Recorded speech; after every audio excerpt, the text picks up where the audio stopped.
S Rajamouli एक ऐसा नाम जिनके साथ हॉलीवुड के फेमस डायरेक्टर्स से लेकर बॉलीवुड के सबसे बड़े एक्टर्स भी काम करने का सपना देखते हैं, क्योंकि जहां बॉलीवुड फिल्मों को सिर्फ अपना बजट निकालने में ही आफत आ जाती है, वहीं एस राजामौली के डायरेक्शन में बनी फिल्में कमाई के सारे रिकॉर्ड्स तोड़कर आगे निकल जाती है। पर सवाल ये उठता है कि आखिर कौन है ये राजामौली, कैसे इन्होंने गरीबी से निकलकर फिल्म डायरेक्शन में अपना करियर बनाया, और आखिर इस बात में कितनी सच्चाई है कि उन्होंने अपने करियर में एक भी फ्लॉप फिल्म नहीं दी है। चलिए सब कुछ जानते हैं।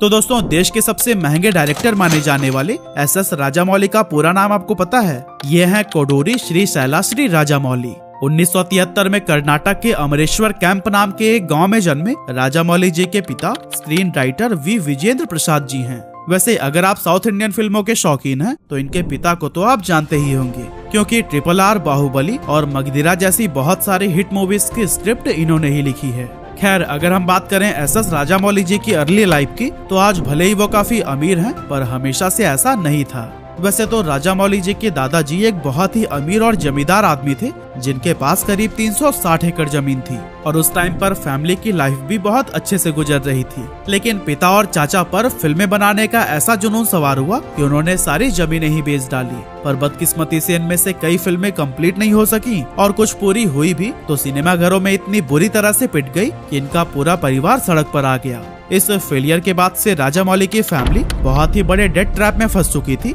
जिसके बाद से एक बड़े से घर से निकलकर पूरी फैमिली को 2 कमरे वाले अपार्टमेंट में शिफ्ट होना पड़ा, और इस 2 कमरे में ही परिवार के 13 सदस्य रहा करते थे। उस समय एस राजामौली की उम्र सिर्फ 10 साल के आसपास थी, और इस बदहाली ने उनके दिमाग पर बहुत ही गहरा असर डाला। खैर, अपने इन हालातों और कर्ज से निकलने में इनके परिवार को काफी लंबा समय लग गया, और इसी बीच राजामौली के 12th की पढ़ाई भी कंप्लीट हो गई।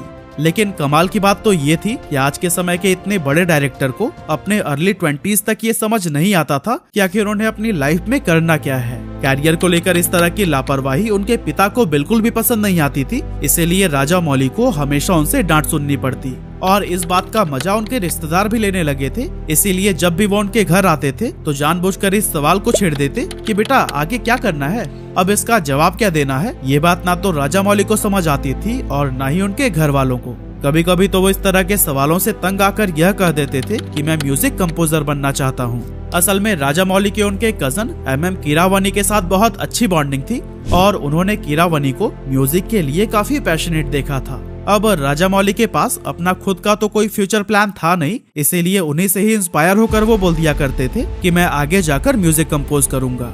खैर, कोई भी पेरेंट जब अपने बच्चे को कैरियर के लिए लापरवाह देखता है तो उसके लिए ये सबसे बड़ी चिंता होती है। विजयेंद्र भी इसी को लेकर ही परेशान रहते थे, और यही वजह थी कि उनके घर का माहौल खराब रहने लगा। ऐसे में अपने पिता की डांट और गुस्से से बचने के लिए राजामौली ने काम करने का सोचा और अपने पिता के साथ ही सेट पर जाने लगे। साथ ही वो अपनी या अपने पिता के लिखी हुई स्क्रिप्ट्स को ले जाकर बड़े बड़े डायरेक्टर्स को सुनाने का भी काम करते थे। एक्चुअली राजामौली को स्टोरी टेलिंग में बहुत मजा आता था, क्योंकि उन्हें बचपन से ही कहानियां सुनना और सुनाना बहुत पसंद था। असल में जब वो 7 साल के हुए तो उनकी दादी ने उन्हें रामायण, महाभारत और भगवत गीता के पाठ सुनाने शुरू कर दिए थे, और इसी उम्र में ही उनके पिता ने उन्हें अमर चित्र कथा जैसी किताबें लाकर दे दी थी। साथ ही राजामौली को फिल्में देखने का भी बहुत शौक था, और दोस्तों मूवीज की कहानी को तो वो मिर्च मसाला लगाकर इतने इंटरेस्टिंग वे में अपने फ्रेंड्स को सुनाते थे कि मानो सब कुछ उनकी आंखों के सामने हो रहा हो। और दोस्तों उनके इसी अंदाज की वजह से उनकी स्टोरी टेलिंग को भी काफी पसंद किया गया, और फिर थोड़े टाइम मेहनत करने के बाद उन्हें फिल्म एडिटर के वेंकटेश्वर राव के अंडर में काम करने का मौका मिल गया।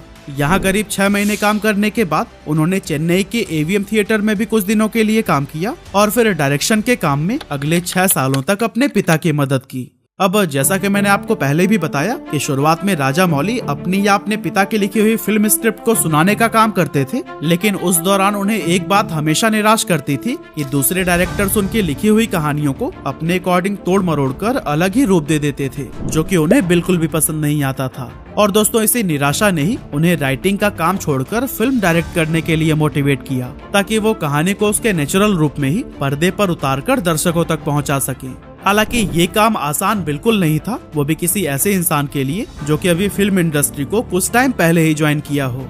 डायरेक्शन के फील्ड में उतरने के लिए राजा मौली चेन्नई से हैदराबाद शिफ्ट हो गए और फिर अपने एक रिलेटिव गुन्नम गंगा राजू जो एक डायरेक्टर थे उनसे फिल्म मेकिंग सीखने लगे। और फिर पहली बार राघवेंद्र राव के प्रोडक्शन में बनी तेलुगु टीवी सीरियल शांति निवासम को उन्होंने वारामुल्लापुदी के साथ में मिलकर डायरेक्ट किया था। ये समय एसएस राजामौली के लिए बहुत ज्यादा मुश्किल भरा रहा था, क्योंकि उन्हें सेट पर हर रोज 17-18 घंटे तक काम करना पड़ता था, जिसके चलते ना तो उन्हें अपने परिवार के लिए समय मिल पा रहा था और ना ही वो खाने पीने या अपने हेल्थ के ऊपर ध्यान दे पा रहे थे।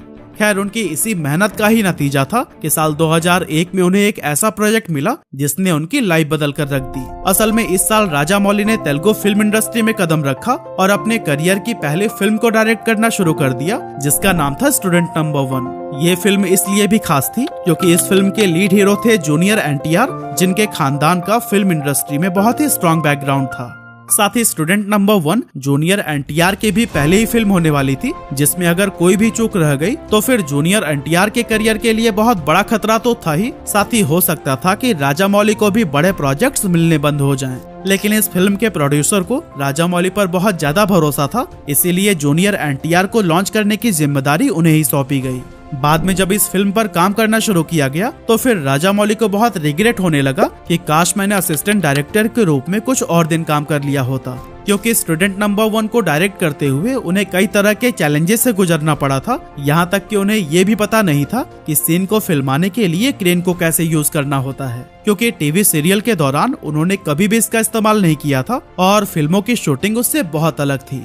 खैर, जैसे तैसे करके फिल्म को पूरा कर लिया गया और जब ये रिलीज हुई तो फिर ऑडियंस की तरफ से बहुत ही पॉजिटिव फीडबैक मिला, जिसके बाद से जूनियर एनटीआर रातों रात एक स्टार बन गए। इस फिल्म की सफलता का अंदाजा आप इसी डेटा से लगा सकते हैं कि फिल्म का बजट सिर्फ 1.85 करोड़ रुपए था, लेकिन इसने 12 करोड़ रुपए की कमाई की थी। स्टूडेंट नंबर 1 की सफलता ने राजामौली और उनके परिवार की तकदीर बदल दी, जिसके बाद से उनकी झोली में कई सारी और बेहतरीन फिल्में आने लगी। साथ ही फिल्म प्रोड्यूसर्स को भी ये भरोसा हो गया था कि वो उनके पैसे डूबने नहीं देंगे। अब जैसा कि मैंने आपको पहले भी बताया कि राजामौली को अपनी दादी से रामायण और महाभारत के किस्से सुनना बहुत ज्यादा पसंद था, इसीलिए उन्हें हमेशा से ही मन में रहता था कि मैथोलॉजिकल फिल्में बनाएं, और लकीली स्टूडेंट नंबर 1 के हिट हो जाने के बाद से उन्हें ये मौका भी मिल गया। इसके लिए राजामौली ने अपने पसंदीदा हीरो मलयालम स्टार मोहनलाल के साथ में अपनी पहली मैथोलॉजिकल फिल्म की तैयारी भी शुरू कर दी थी, पर शायद इस सपने को पूरा होने में अभी समय था, इसीलिए कुछ रीजंस की वजह से ये फिल्म कभी बन ही नहीं सकी। अब दोस्तों, राजामौली ने अपनी मेहनत और अच्छे डायरेक्शन की वजह से जूनियर एनटीआर की किस्मत को तो चमका दिया था, लेकिन अभी उन्हें सुपरस्टार बनाना बाकी था। इसीलिए इन दोनों ने एक बार फिर से कोलैबोरेशन किया और 2003 में सिम्हाद्री फिल्म को रिलीज किया, जो कि उस साल की बिगेस्ट ब्लॉकबस्टर साबित हुई, क्योंकि इस फिल्म का बजट था 8.5 करोड़ रुपए, लेकिन इसका टोटल कलेक्शन हुआ था 25.7 करोड़ रुपए। इस फिल्म की सफलता के बाद जूनियर एनटीआर को इतनी पॉपुलैरिटी मिल गई कि साउथ इंडिया में बच्चों से लेकर बड़ी उम्र के लोग सभी इन्हें पहचानने लगे थे।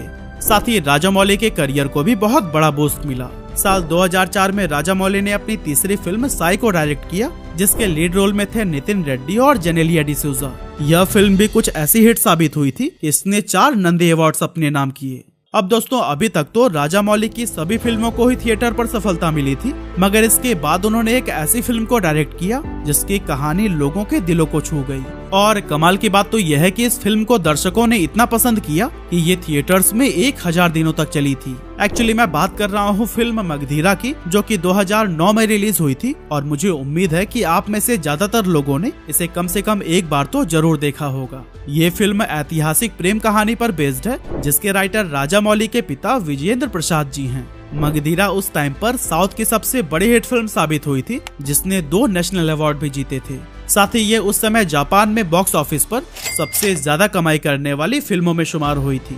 अब दोस्तों, जब साउथ की कोई मूवी हिट होती है तो भला उसे कॉपी करने में हमारे बॉलीवुड वाले पीछे कैसे रह सकते हैं। इसीलिए बोनी कपूर राजामौली के पीछे पड़ गए कि वो इसके रीमेक राइट्स को उनको बेच दें। हालांकि ये डील कभी भी फाइनल नहीं हो पाई।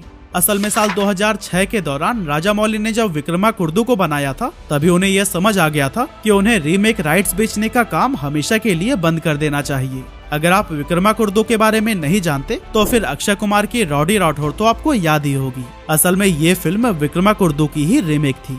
इस मूवी के बनने के बाद से ही राजामौली को लगने लगा था कि सिर्फ वही हैं जो कि अपने पिता की लिखी कहानियों को सही से जस्टिफाई कर सकते हैं। इसीलिए उन्होंने तभी डिसाइड कर लिया था कि अब वो किसी भी फिल्म का रीमेक राइट नहीं बेचेंगे। हालांकि मगधीरा के लिए उन्हें काफी अच्छे ऑफर्स मिल रहे थे, लेकिन राजामौली ने सभी को रिजेक्ट कर दिया। मगधीरा की सफलता के बाद राजामौली साउथ फिल्म इंडस्ट्री में एक बहुत बड़ा नाम बन गया, क्योंकि सभी को पता था कि अगर किसी फिल्म को राजामौली ने डायरेक्ट किया है तो फिर एक्टर कौन है इससे फर्क नहीं पड़ता, सिर्फ डायरेक्टर के नाम पर ही सारी टिकटें बिक जाती हैं। राजामौली एक ऐसी पर्सनालिटी हैं जो बिल्कुल आउट ऑफ द बॉक्स सोचते हैं और वो ऐसे अनयूजुअल आइडिया या फिर स्क्रिप्ट पर काम करने से भी नहीं कतराते जिसे कोई दूसरा डायरेक्टर सुनते ही बोल दे कि ये बहुत ही बड़ी फ्लॉप फिल्म होने वाली है। और दोस्तों, उनके इसी out of the box ideas का ही नतीजा है 2012 में रिलीज हुई फिल्म ईगा, जिसका हिंदी डब्ड मक्खी तो आपने जरूर देखा होगा। बताइए कौन सोच सकता है कि आखिर लीड रोल में एक मक्खी को रखकर भी फिल्म को हिट किया जा सकता है। सिर्फ राजामौली ही हैं जो कि इस तरह के कॉन्सेप्ट पर सुपरहिट फिल्म बना सकते हैं। राजामौली और उनके पिता की जोड़ी ने साथ मिलकर कई सारी सक्सेसफुल फिल्में बनाई और जितना उन्होंने खोया था उससे कई गुना ज्यादा कमाया। अब उनके पास सक्सेस और इज्जत दोनों थी, लेकिन फिर भी वह हमेशा डाउन टू अर्थ रहे। आप जब भी राजामौली को चार लोगों के बीच में देखेंगे तो ये पाएंगे कि ये लोगों में ऐसे घुल मिल जाते हैं कि कोई कह ही नहीं सकता कि ये इतने बड़े डायरेक्टर हैं। फेम आने के बाद भी इन्होंने अपने काम को बहुत प्रायोरिटी दी और दर्शकों के लिए कुछ नया पेश करते रहे। लेकिन अभी उनके करियर का वो टर्निंग पॉइंट आना बाकी था जिसने बॉलीवुड को भी बता दिया कि वो कितने पानी में है। असल में साल 2015 में जब एसएस राजामौली बाहुबली लेकर आए थे तब इसने पूरे इंडिया में ही तहलका मचा दिया था। ये उस साल की सबसे ज्यादा कमाई करने वाली तेलुगु फिल्म रही और इसने पहले ही दिन वर्ल्ड वाइड 75 करोड़ रुपए कमाए थे, जो कि आज के टाइम पर भी एक रिकॉर्ड है। कमाल की बात तो ये है कि इसी फिल्म ने ही पैन इंडिया ट्रेंड की भी शुरुआत कर दी थी, क्योंकि इस मूवी को पसंद करने वाले लोगों में सिर्फ साउथ इंडियन ऑडियंस ही नहीं थी, बल्कि पूरे इंडिया से इसके लिए बहुत ही बड़ा क्रेज देखने को मिला था। और दोस्तों, ये फिल्म ना सिर्फ ब्लॉकबस्टर साबित हुई बल्कि ऑडियंस को बेसब्री से इंतजार रहने लगा कि आखिर इसका सेकंड पार्ट कब आएगा। एंड जब तक बाहुबली 2 नहीं आई तब तक सोशल मीडिया पर सिर्फ एक ही सवाल ट्रेंड कर रहा था कि आखिर कटप्पा ने बाहुबली को क्यों मारा। खैर, बाहुबली 2 भी ब्लॉकबस्टर साबित हुई और इसने भी कमाई के नए रिकॉर्ड कायम किए। पर दोस्तों, इन सब चीजों की चकाचौंध से दूर राजामौली ने एक ऐसी फिल्म की कहानी पर भी काम करना शुरू कर दिया था जिसने इंडियन सिनेमा की तारीफ हॉलीवुड के सितारों से भी करवा दी थी। एक्चुअली हम बात कर रहे हैं 2022 में आई RRR फिल्म की, जो कि इंडियन रिवोल्यूशनरीज की कहानी पर बेस्ड है और इसमें NTR जूनियर और रामचरण के साथ साथ अजय देवगन और आलिया भट्ट ने भी काम किया है। RRR को 550 करोड़ रुपए में बनाया गया था, जो कि अभी तक की मोस्ट एक्सपेंसिव इंडियन फिल्म है और इसका ग्लोबल ग्रॉस कलेक्शन था 1300 करोड़ रुपए। इस फिल्म के रिलीज होने के बाद से बॉलीवुड को ताने मिलने शुरू हो गए थे कि उन्हें साउथ के सिनेमा से कुछ सीखना चाहिए। असल में RRR इंडियन प्रोडक्शन में बनी पहली फिल्म है जिसे एकेडमी अवार्ड दिया गया था। साथ ही इसका नाटू नाटू सॉन्ग न सिर्फ इंडिया बल्कि एशिया का पहला सॉन्ग था जिसे बेस्ट ओरिजिनल सॉन्ग के लिए ऑस्कर से नवाजा गया। और दोस्तों, हम आपको बताते चलें कि नाटू नाटू को राजामौली की वही कजन MM कीरावनी ने कंपोज किया है, जिनसे इंस्पायर होकर ये म्यूजिक कंपोजर बनने की बात कह दिया करते थे। खैर, RRR ने टोटल 6 अवार्ड जीते थे और इंडियन फिल्म इंडस्ट्री को इंटरनेशनल लेवल पर पहचान दिलाई, जो पूरे इंडिया के लिए एक गर्व की बात थी। RRR की सफलता के बाद से हम भारतीय लोगों की मानसिकता ही बदल गई। हम लोगों में एक परसेप्शन बनने लगा कि अब कोई बॉलीवुड, टॉलीवुड या कॉलीवुड नहीं है, बल्कि अब है तो सिर्फ इंडियन फिल्म इंडस्ट्री। कमाल की बात तो ये है कि जो बॉलीवुड वाले साउथ एक्टर्स या डायरेक्टर्स से सीधे मुंह बात भी नहीं करते थे, वो उनके साथ फिल्म करने के लिए बेताब रहने लगे, क्योंकि जहां एक तरफ बॉलीवुड लगातार फ्लॉप मूवीज देकर अपनी रेप्यूटेशन खराब कर रहा था, वहीं राजामौली के डायरेक्शन में बनी फिल्मों को इंटरनेशनल अवार्ड से सम्मानित किया जा रहा था। अब आने वाले टाइम में राजामौली फैंस के लिए कई धमाकेदार फिल्में लाने वाले हैं और कुछ टाइम पहले इन्होंने मेड इन इंडिया नाम की एक फिल्म के बारे में भी अनाउंसमेंट की थी, जो कि इंडियन फिल्म हिस्ट्री के बारे में हो सकती है। वैसे राजामौली की सभी फिल्में सुपरहिट क्यों हो जाती हैं? आप अपना ओपिनियन हमें कमेंट करके जरूर बताइएगा।